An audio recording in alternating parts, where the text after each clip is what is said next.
Hi everyone. ரவை கூட கொஞ்சம் வெஜிடபிள்ஸ் வச்சு ரொம்பவே ஈஸியான ஒரு பக்கோடா ரெசிபி எப்படி பண்ணுறதுன்னு பார்க்கலாம்.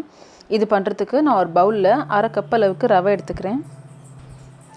ரவை கூடவே 2 டேபிள் ஸ்பூன் அளவுக்கு பொடியாக நறுக்கின குடமிளகா, 2 டேபிள் ஸ்பூன் அளவுக்கு வெங்காயம், 1/4 கப் அளவுக்கு முட்டைக்கோஸ் பொடியாக நறுக்கினது, 2 டேபிள் ஸ்பூன் அளவுக்கு கொத்தமல்லி இலை பொடியாக நறுக்கினது, 2 டேபிள் ஸ்பூன் அளவுக்கு கேரட் நான் துருவி வச்சுருக்கேன், இதெல்லாம் சேர்த்துக்கிறேன்.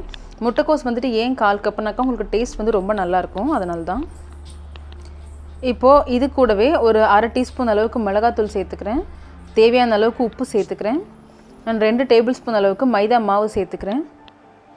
அதுக்கப்புறமா 1 டீஸ்பூன் அளவுக்கு சீரகம், 2 டேபிள் ஸ்பூன் அளவுக்கு தயிர் சேர்த்துக்கிறேன். நான் வீட்டில் செஞ்ச தயிர் தான் சேர்க்குறேன், நீங்கள் எதை வேணால் ஆட் பண்ணிக்கலாம். இது கூடவே ஒரு 1/2 கப் அளவுக்கு தண்ணியை கொஞ்சம் கொஞ்சமாக சேர்த்து நல்லா மிக்ஸ் பண்ணிக்கலாம்.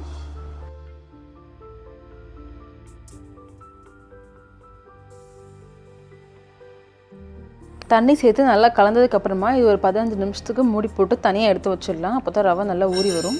1/4 மணி நேரத்துக்கு அப்புறம் பார்த்திங்கன்னா ரவை வந்துட்டு நல்லா ஊறி நல்லா திக்காகிடுச்சு. இப்போது மாவு இப்போது இது கூடவே நான் ஒரு 1/4 டீஸ்பூன் அளவுக்கு பேக்கிங் சோடா சேர்த்துக்கிறேன். சேர்த்துட்டு ஒரு வாட்டி நல்லா கலந்து விட்டுக்கலாம்.